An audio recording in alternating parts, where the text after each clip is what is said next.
छात्रों नमस्कार। आज मैं आपसे एजुकेशनल टेक्नोलॉजी के प्रमुख बिंदु लेवल ऑफ टीचिंग के बारे में आपसे चर्चा करूंगा। जैसा कि आप सभी जानते हैं कि एजुकेशन और टीचिंग एक ही प्रक्रिया के दो स्वरूप हैं। सामान्य रूप से जब कोई सिखाने वाला, कोई सीखने वाला और कोई विषय वस्तु एक साथ त्रिभुज के रूप में स्थापित हो जाते हैं तो उसे हम शिक्षा कहते हैं। जैसा कि आप सभी लोग पहले से ही जानते हैं कि शिक्षा सीखने वाले, सिखाने वाले और विषय वस्तु के मध्य चलने वाली वह अंतः प्रक्रिया है जो तीनों के सहयोग से चलती है। जब इस शिक्षा की प्रक्रिया में सिखाने वाला कोई मनुष्य हो तथा सीखने वाला भी कोई मनुष्य हो और विषय वस्तु एक सुनिश्चित तरीके से रखी जाए तथा प्रत्येक व्यक्ति के लिए एक निर्धारित योग्यता सुनिश्चित कर दी जाए, अर्थात प्रत्येक व्यक्ति शिक्षक ना हो सके, प्रत्येक व्यक्ति छात्र ना हो सके और प्रत्येक विषय वस्तु को पढ़ाया ना जा सके।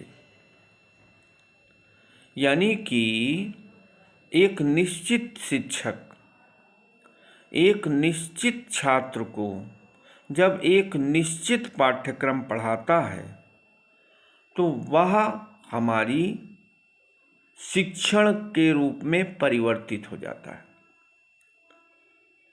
Education is a process and also teaching is a process. When all three dimensions means teacher, student and content both are free, यानी कि जब सिखाने वाला अर्थात शिक्षक अर्थात अध्यापक कोई भी व्यक्ति हो, यहाँ तक कि व्यक्ति के स्थान पर कोई भी मनुष्य प्राणी हो, कोई भी वस्तु हो, कोई भी स्थान हो, लेकिन सीखने वाला केवल मनुष्य हो सकता है। बस शर्त यह है कि सीखने वाले के लिए कोई आयु, देश, क्षेत्र, संप्रदाय की कोई बाध्यता ना हो और वह जिस विषय वस्तु के बारे में आपसे बात करना चाहता है वह विषय वस्तु पूरी तरीके से फ्री हो और तर्कसंगत हो। जब यह तीनों लोग, तीनों बिंदु इकट्ठा होते हैं तो हमारी शिक्षा होती है। जब यह तीनों बिंदु शिक्षक, शिक्षार्थी और पाठ्यक्रम निश्चितता के दायरे में बंध जाते हैं, जैसे प्राइमरी स्तर के कक्षा को पढ़ाने के लिए जिस प्रशिक्षण की आवश्यकता होती है उसे डीएलएड प्रशिक्षण कहते हैं। जबकि उच्चतर माध्यमिक के पहले की कक्षाओं को पढ़ाने के लिए बैचलर ऑफ एजुकेशन अथवा शिक्षा में स्नातक की आवश्यकता होती है। यद्यपि दोनों के टीचर टीचिंग का कार्य करते हैं, लेकिन उनकी योग्यताएं अलग अलग क्यों हैं? उसका प्रमुख कारण यह है कि जिस तरीके के छात्रों का स्वरूप होता है, जिस तरीके के प्रशिक्षण अथवा शिक्षण का स्तर होता है, उसी स्तर के अनुरूप शिक्षक अथवा अध्यापक की योग्यता को सुनिश्चित किया जाता है। अगर प्राथमिक स्तर का शिक्षक है तो वह प्राथमिक स्तर के छात्र को पढ़ाएगा। अगर माध्यमिक स्तर का शिक्षक है तो माध्यमिक स्तर के कक्षा के छात्रों को पढ़ाएगा। इसके साथ ही साथ विषय वस्तु भी पूरी तरीके से सुनिश्चित हो जाती है। निष्कर्ष के रूप में हम कह सकते हैं कि जब कोई भी मुक्त शिक्षक मुक्त छात्र को मुक्त विषय वस्तु पढ़ाता है तो वह शिक्षा के व्यापक अर्थों में समाहित की जाती है। इसके विपरीत जब किसी निश्चित शिक्षक के द्वारा निश्चित छात्र को निश्चित विषय वस्तु के आधार पर शिक्षण किया जाता है तो वह शिक्षण के रूप में परिवर्तित हो जाता है। अब हम थोड़ा सा शिक्षण के स्तर के बारे में चर्चा करेंगे। जैसा कि आप सभी जानते हैं, शिक्षा की प्रक्रिया पूर्व प्राथमिक कक्षाओं से प्रारंभ होकर उच्च शिक्षा की प्रक्रिया तक चलती रहती है। पूर्व प्राथमिक कक्षा की शिक्षा परिवार से प्रारंभ होती है, जिसमें बच्चे के माता पिता एक सक्षम शिक्षक की भूमिका का निर्वहन करते हैं। यह देखा गया है कि जिन परिवारों में शिक्षा की व्यवस्था को प्रभावी तरीके से सुनिश्चित किया जाता है, उस परिवार में प्राथमिक शिक्षा पर जाने के बाद छात्र को किसी प्रकार की समस्या नहीं होती। उसी तरीके से प्राथमिक कक्षा में यदि प्रभावी शिक्षण छात्र ने प्राप्त किया है तो उसे जूनियर अथवा पूर्व माध्यमिक कक्षाओं के शिक्षण में किसी प्रकार की कोई समस्या नहीं होती है। और इसके पश्चात जिसने माध्यमिक कक्षाओं को सही तरीके से पढ़ा है उसे उच्च कक्षाओं में भी पहुंचने की कोई समस्या नहीं होती। इसी प्रकार शिक्षण की प्रक्रिया के भी 3 स्तर हैं। मनुष्य के ज्ञान के भी 3 स्तर हैं। किसी भी विषय को समझने के लिए भी 3 स्तर हैं। पहला स्तर स्मृति स्तर, दूसरा स्तर बोध स्तर, तीसरा स्तर चिंतन स्तर।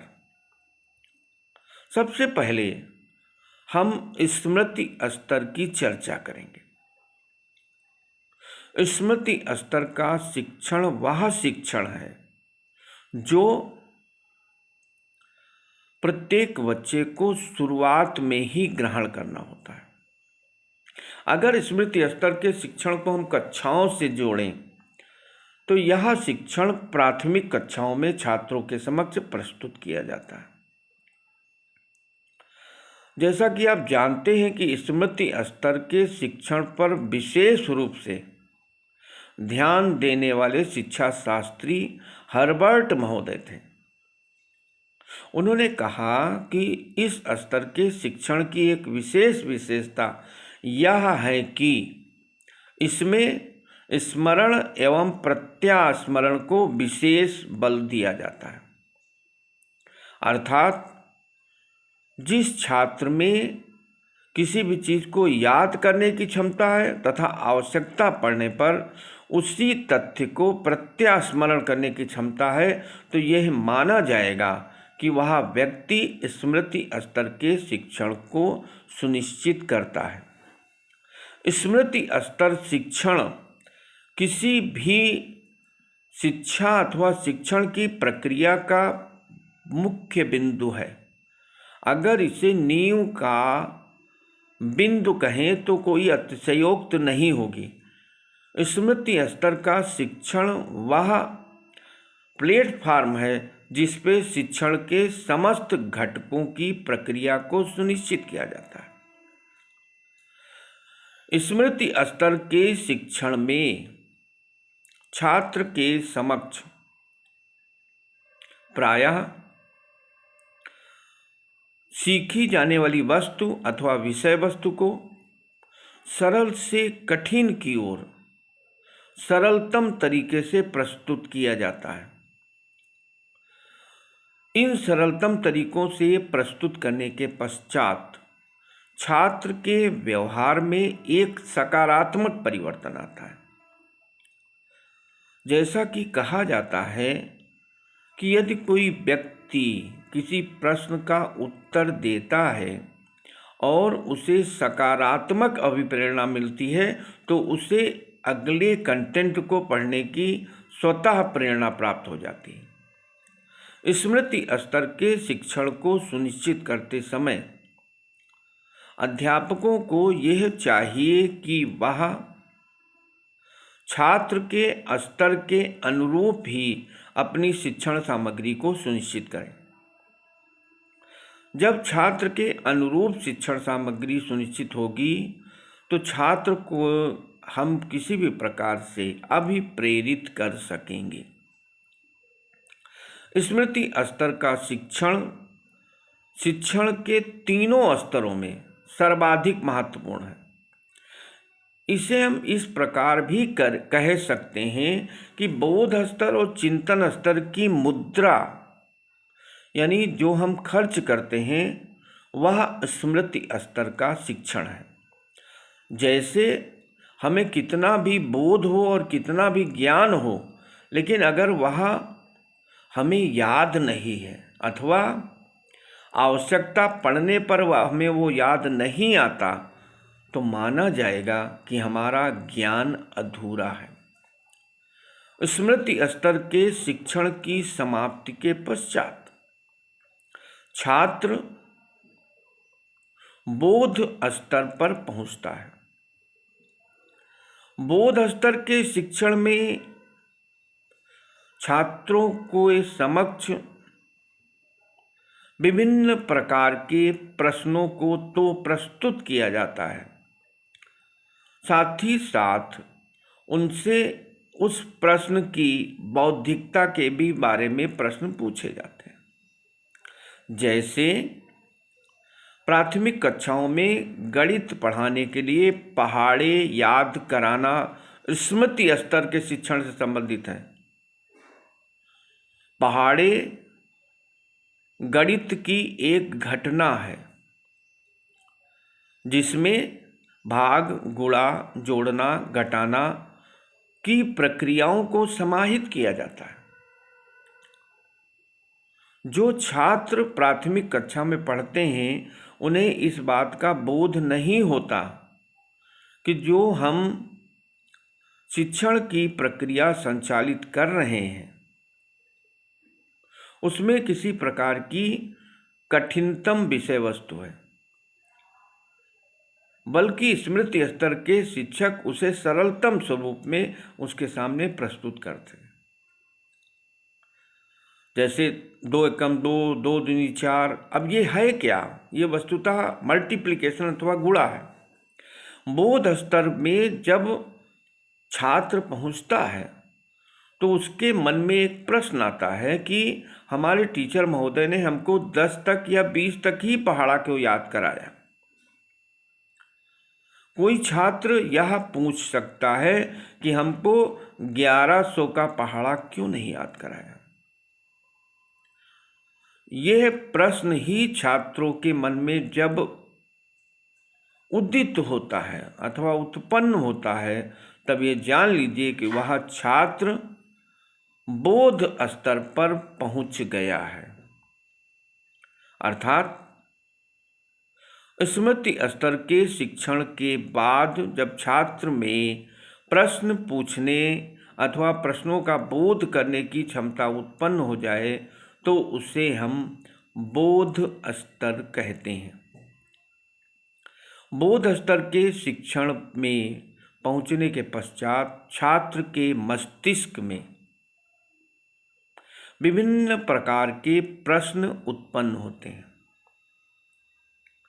इन प्रश्नों को हम समस्यात्मक प्रश्न अथवा ज्ञानात्मक प्रश्न भी कह सकते हैं। जब छात्र के मन मस्तिष्क में ये प्रश्न उत्पन्न होते हैं तो वह इन प्रश्नों पर अपने सम्यक विचार की खोज करता है। मॉरिसन महोदय ने इस बोध स्तर के शिक्षण को विशेष महत्व देते हुए कहा है कि यह शिक्षण की उत्कृष्टता को प्राप्त करने की सबसे महत्वपूर्ण कड़ी है। जब हम किसी भी तरीके से छात्र को यह सब चीज़ें प्रदान करते हैं अथवा कोई प्रश्न देते हैं तो वह प्रश्न की खोज करता है। इसे हम इस तरीके से भी प्रस्तुत कर सकते हैं। यह प्रक्रिया 5 बिंदुओं के अंतर्गत समाहित होती है। वह 5 बिंदु हैं: अन्वेषण, प्रस्तुतिकरण, परिपाक, व्यवस्था और वर्णन। अर्थात जब उसे अज्ञात तथ्य का पता चलता है तो वह उसका अगर पता लगाने का प्रयास करता है तो ये माना जाएगा कि बोध स्तर के शिक्षण की प्रक्रिया में वह कदम रख सका है। जितना ही ज़्यादा वह अन्वेषण करता है, ज्ञान का पता लगाता है, उतना ही बढ़िया वो प्रस्तुतिकरण कर सकेगा। बोधात्मक शिक्षण का प्रमुख बिंदु मास्टरी ओवर कॉन्सेप्ट है। किसी भी प्रत्यय पर स्वामित्व प्राप्त करना ही छात्र की बोधात्मक शिक्षण की योग्यता को बताता है। जब स्मरण स्तर और बोध स्तर की योग्यता छात्र में समाहित हो जाती है तो वह चिंतन स्तर के शिक्षण पहुंचता है। चिंतन स्तर का शिक्षण सबसे प्रभावी शिक्षण है, जिसे रिफ्लेक्टिव लेवल ऑफ टीचिंग कहते हैं। इस स्तर के शिक्षण में पहुंचने के बाद छात्र के मस्तिष्क में केवल और केवल प्रश्न बनते हैं। इसे हम दूसरे तरीके से भी कह सकते हैं, जब छात्र के मन में विभिन्न प्रकार के प्रश्न बने, लोकतंत्र क्या है, राजतंत्र क्या है, गणित क्या है, भाग देने से संख्याएं क्यों आती हैं, जीरो को भाग देने से क्यों जीरो नहीं आता, तमाम प्रश्न जब उत्पन्न होने लगे, संसार क्या है, जीवन क्या है, सुख क्या है, दुख क्या है, दर्शन क्या है, विचार क्या है, आस्था क्या है, अनास्था क्या है, जब इस तरीके के प्रश्न उत्पन्न होने लगे तो आप मान लीजिए कि वह व्यक्ति चिंतन स्तर के शिक्षण पहुंच चुका है। चिंतन स्तर के शिक्षण की एक प्रमुख विशेषता, वह व्यक्ति समस्या को सही तरीके से समझता है और समस्या का सम्यक समाधान भी प्रस्तुत करता है। जितना प्रभावी समस्या उतना प्रभावी समाधान। जैसा कि आप जानते हैं कि जो ज्ञानी व्यक्ति होता है, यानी जो चिंतक होता है, यानी जो चिंतन स्तर का शिक्षण करता है, उस व्यक्ति में समस्याओं को समझने की शक्ति अपने मन से उत्पन्न हो जाती है। चिंतन स्तर के शिक्षण पर पहुंचने के लिए किसी भी व्यक्ति में स्मरण बोध स्तर के शिक्षण की योग्यताओं का समावेश होना आवश्यक है। इस प्रकार शिक्षण की प्रक्रिया 3 प्रकार के स्तरों से गुजरती है। यह तीनों स्तर एक क्रमबद्ध तरीके से काम करते हैं। पहला स्तर स्मृति स्तर, दूसरा स्तर बोध स्तर, तीसरा स्तर चिंतन स्तर। स्मृति स्तर के शिक्षण की एक विशेषता यह है कि वह स्मरण और प्रत्यास्मरण की योग्यता रखता हो। बोध स्तर के शिक्षण की विशेषता यह है कि वह प्रत्यय पर स्वामित्व रखने की योग्यता रखता हो। चिंतन स्तर के शिक्षण की विशेषता यह है कि वह किसी भी समस्या का समाधान करने की योग्यता रखता हो। निष्कर्ष के रूप में हम ये कह सकते हैं कि स्मृति स्तर, बोध स्तर और चिंतन स्तर शिक्षण के वह स्तर हैं जो किसी भी व्यक्ति को उसके उद्देश्य की प्राप्ति में मदद करते हैं, चाहे वह शिक्षा की प्रक्रिया हो, चाहे वह शिक्षण की प्रक्रिया हो, चाहे वह अनुदेशन की प्रक्रिया हो। यह तीनों स्तर जितना प्रभावी तरीके से काम करेंगे उतना ही प्रभावी तरीके से शिक्षण के उद्देश्यों की प्राप्ति की जा सकेगी। धन्यवाद। नमस्कार।